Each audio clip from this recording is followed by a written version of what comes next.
Government by Judiciary.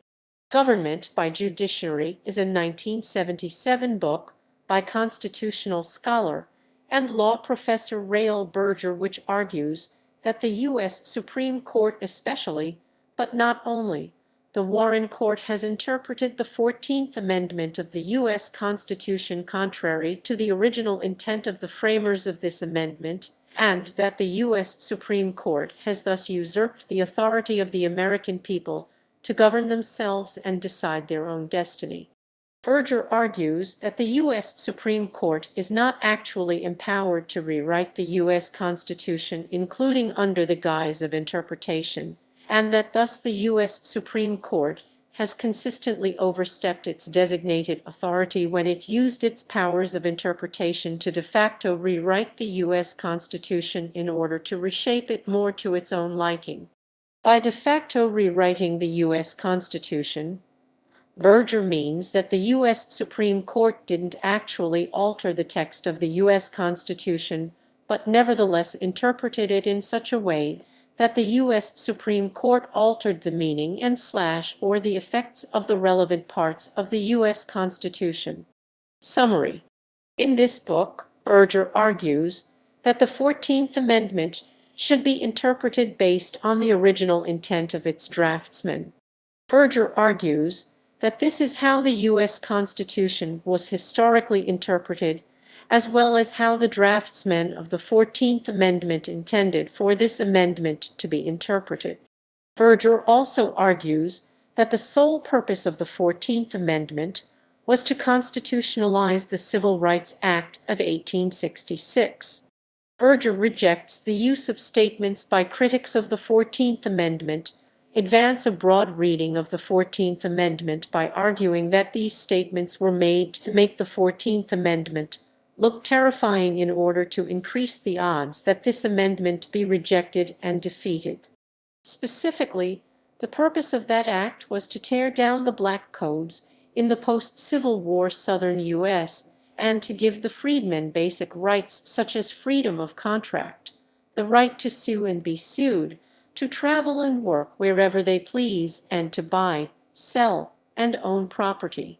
Berger argues that, in the view of its draftsmen, the 1866 Civil Rights Act did not require U.S. states to allow African Americans to serve on juries, to vote, to intermarry with white people, or to go to the same schools that white people went to. Thus, Berger argues that numerous U.S. Supreme Court decisions based on the 14th Amendment have been wrongly decided since they were decided contrary to the original intent of the 14th Amendment. These decisions include the 1880 case Strawder v. West Virginia, which stated that African Americans cannot be prohibited from serving on juries, the 1954 case Brown v. Board of Education, which struck down school segregation, the 1960s one-person. Berger also criticizes the argument made by Alexander Bickel, William Van Alstyne, and others that the 14th Amendment's language was meant to be open-ended in order to give future generations a large amount of discretion in determining how to apply the 14th Amendment's principles to their own times. Berger argues that the open-ended language theory lacks any historical basis whatsoever, and that, in any case, any intentions that existed but were not disclosed to the American people before they ratified a constitutional amendment certainly have no value and shouldn't be used as a basis for interpreting this amendment. In Berger's view, the ideas of substantive due process, as well as the incorporation of the Bill of Rights against the states, are both contrary to the intent of the framers of the 14th Amendment. In regards to incorporation of the Bill of Rights, Berger argues that the views of John Bingham and Jacob Howard in regards to this issue were unorthodox. Bingham and Howard both stated that the 14th Amendment would apply the first 8 amendments in the Bill of Rights against the states, and that most Republicans in the 39th United States Congress, which proposed and passed the 14th Amendment, did not share Bingham's and Howard's views on this issue. As support for his position, Berger points out that none of the Republicans who spoke about the 14th Amendment on the campaign trail leading up to the 1866 elections ever said or even suggested that the 14th Amendment would apply any of the amendments in the Bill of Rights against the states, and that court rulings shortly after the 14th Amendment's ratification in 1868 continued to hold that the Bill of Rights was inapplicable against U.S. states as opposed to the U.S. federal government. Finally, Berger defends the holding in the notorious 1896 case Plessy v. Ferguson and argues that the reason that Plessy has become a symbol of evil is because we impose upon the past a creature of our own imagining instead of looking to contemporaries of the events we are studying. Berger argues that Plessy merely reiterated what an array of courts had been holding for 50 years, starting with the 1849 Massachusetts Supreme Court case Roberts v. City of Boston, which upheld the constitutionality of segregated schools in Massachusetts. Berger supported the idea of U.S. constitutional change through the Article V amendment process, but did not believe that the U.S. judiciary actually had the authority to de facto amend the U.S. Constitution under the guise of interpretation outside of the Article V amendment process, including when achieving change through the Article V amendment process looked extremely unrealistic.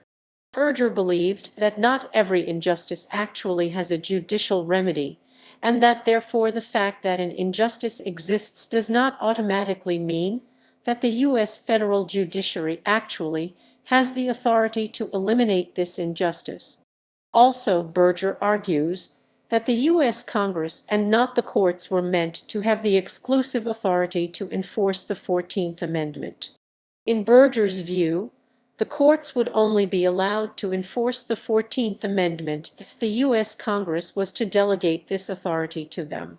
Berger points out that, at the time of the 14th Amendment's drafting and ratification in the late 1860s, there was still widespread distrust of judicial review among Northerners and abolitionists due to them still remembering that the antebellum U.S. judiciary has generally not ruled in favor of abolitionists, but instead made various pro-slavery rulings such as Prigg v. Pennsylvania and Dred Scott v. Sanford that strongly incensed abolitionists. Aftermath. After this book was published, Berger spent 20 years responding to his critics, writing 40 article-length rebuttals and one of book length. The scholars and law professors whom Berger responded to include, but are not limited to, John Hart Ely, Aviam Soifer, Louis Fisher, Michael Kent Curtis, author of Free Speech, The People's Darling Privilege, Paul Brest, Paul Deminde, Lawrence G. Sager, Mark Tushnet, Michael Perry, Gerald Lynch, Hugo Bedow, Robert Cottrell, Michael W. McConnell, H. Jefferson Powell, Jack Balkin, Leonard Levy, Stephen Presser, Michael Zuckert. Reception. After it was published, Government by Judiciary received reviews from publications such as Duke Law Journal. Since its publication in 1977, Government by Judiciary has been cited over 2,100 times.